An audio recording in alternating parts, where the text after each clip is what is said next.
जय जय शङ्कर हर हर शङ्कर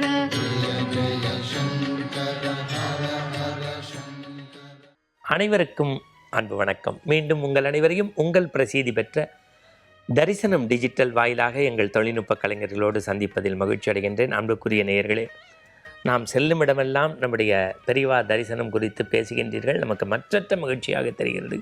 இன்னும் எங்களுக்கு புதிய புதிய கருத்துக்களை ஒரு அகழ்வாராய்ச்சி போல தேடி கண்டுபிடித்து உங்களுக்காக தர வேண்டும் என்பதுதான் எங்களுடைய நோக்கம், அவாவாக இருக்கிறது. காரணம், உங்களுடைய பங்களிப்பும் பார்வையும் எங்களை அடுத்த தளத்திற்கு கொண்டு போய் செல்கிறது என்பதுதான் நிதர்சனமான, எந்தவித சாயமும் இல்லாத வார்த்தை. இன்றைக்கு நாம் பெரியவா தரிசனத்தில் ஒரு விசித்திரமான சம்பவத்தை பார்க்க போகின்றோம். உங்களுக்கு தெரியும், ஆன்மீகவாதிகளிலேயே ஒரு பெரிய ஞானி, ஞான வேள்வி சித்தர் யாருன்னா மகாபெரிய சுவாமிகள். நீங்கள் இசை ஞானி அப்படின்னோன்னா உங்கள் கண்ணுக்கு முன்னாடி யார் வரான்னு தெரியும். இந்த 10 விரல்கள்லையும் அண்மையில் மறைந்த பாரதி ராஜா சொன்னார்ல, சரஸ்வதி எங்கேயாவது ஒரு இடத்துல தான் சில பேருக்கு குடியிருக்கும், 10 விரல்கள்லையும் குடியிருக்கக்கூடிய சரஸ்வதி தேவி யாருக்குன்னா இசைஞானி இளையராஜாவுக்கு. அந்த பண்ணைப்புறத்திலேருந்து வந்த இசைஞானி இளையராஜா தன்னுடைய ஆர்மணி பெட்டியில் எந்த விரலை வச்சாலும் அது இசைதான். அவர் எதை தொட்டாலும் தாளம்தான், ஒரு இசையின் வடிவம் அப்படின்னு இளையராஜாவை பற்றி சொல்லுவாங்க. இயல்பாகவே உங்களுக்கு தெரியும், இசைஞானி இளையராஜா அவர்கள் பெரிய ஒரு ஆன்மீகத்தில் ஈடுபாடு கொண்டவர், இறை நம்பிக்கை மிக்கவர்.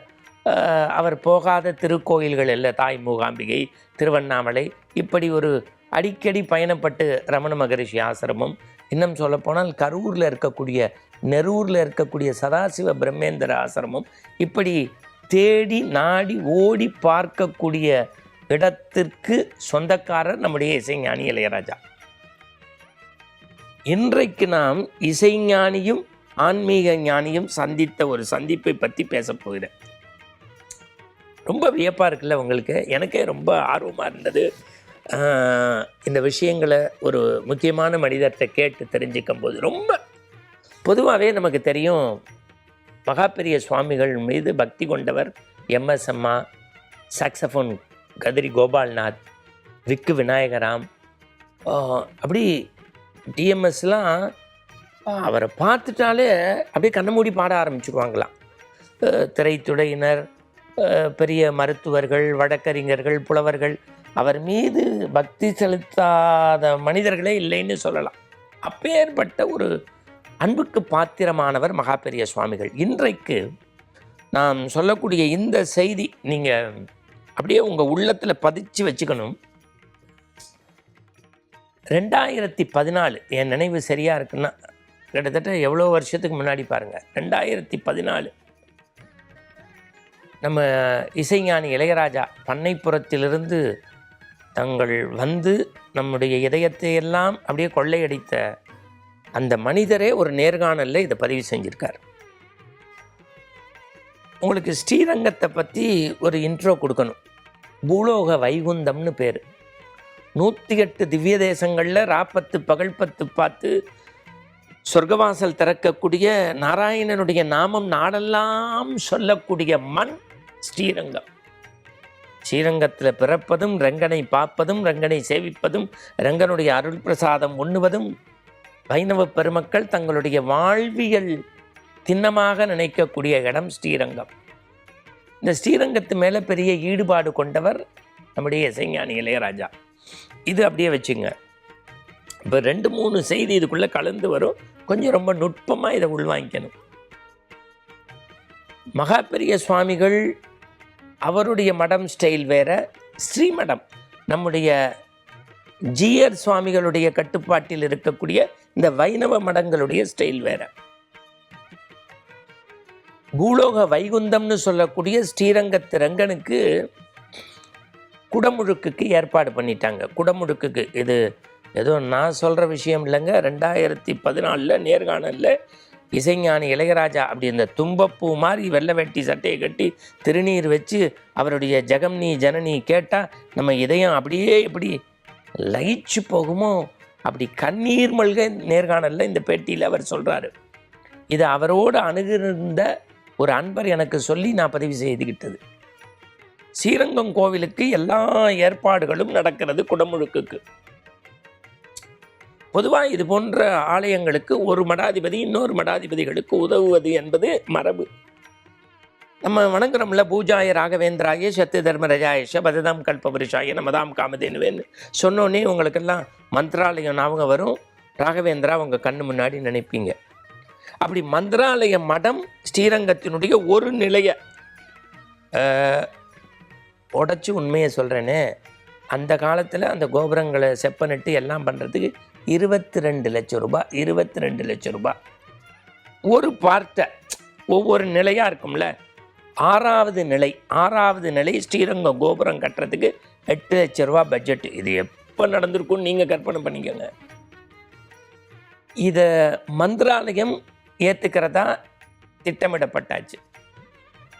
ஏதோ அவங்களுக்குள்ள காரணம், அவர்கள் அப்புறம் இல்லைன்ட்டாங்க. இந்த செய்தி ஸ்ரீரங்கத்து ஜீயர் மடத்துக்கு தெரியப்படுத்தியாச்சு. நாட்கள் குதிச்சாச்சு, காலம் குறைவாக இருக்குது, என்ன பண்ணுறதுன்னு தெரில. ஒரு ஸ்ரீமுகம்னா கடிதம். அப்பெல்லாம் இந்த வைணவ மடம் ஏதாவது சச்சரவு சங்கடம் ஒரு தீர்வு வேணும்னா காஞ்சி மடத்திட்ட கேட்கும். காஞ்சி பெரியவா தன்னுடைய எண்ண கருத்துக்களை ஜீயரோட பகிர்ந்துவார். இப்படி மடாதிபதிகள் ஒன்றுக்குள் ஒன்று அன்பு செலுத்திய காலங்களை கண்ணார நாம் பார்க்க முடிந்தது, கேட்க முடிந்தது, படிக்க முடிந்தது. காஞ்சி மகாபெரிய சுவாமிகளுக்கு ஒரு மடல் வருது, ஸ்ரீமுகம் கடிதம் வருது. இந்த மாதிரி 22 லட்ச ரூபா திட்டமிட்டிருந்தோம், 6வது நிலை செய்கிறதுக்கு 8 லட்சம், அவங்களால முடியல, என்ன செய்கிறதுன்னு ஒரு இடர்பாடாக இருக்குது. அதை படித்தோன்னு அப்படி லெட்டரை மடித்து மேலாளர்கிட்ட கொடுத்துட்டு ஒரு முகாமில் இருக்கார். மணல் பரப்பு, கைத்து கட்டில், வேப்ப மரம், மாட்டுக்கொட்டகை, இதுதான் இவருடைய இருப்பிடம். உங்களுக்கு தெரியும், இந்த ஒற்றை வளையலை போல ஒரு ஓடு எடுத்து ஒற்றை காவியோடு தன்னம் தனியாக மர நிழல்களில் உண்டு உறங்கி வாழ்ந்தவர் தான் மகாபெரிய சுவாமிகள். மணல் பரப்பில் உட்காந்துருவர் இப்படி கையை வச்சு யோசிச்சுட்டு மணலில் பக்கத்தில் இருக்கிறவங்கள்ட்ட ஒரு இப்படி வட்டமாக போட்டு இப்படின்னு இருக்காரு. வட்டமாக போட்டு இப்படின்னு, அப்புறம் இப்படி காமிச்சு இப்படின்னு இருக்காரு. இந்த செய்கைகளை நீங்கள் உள்வாங்கிக்கணும். மணலில் வட்டமாக போட்டு இப்படி வச்சு இப்படி சொல்லி இப்படி காமிச்சு இப்படின்னு இருக்காங்க.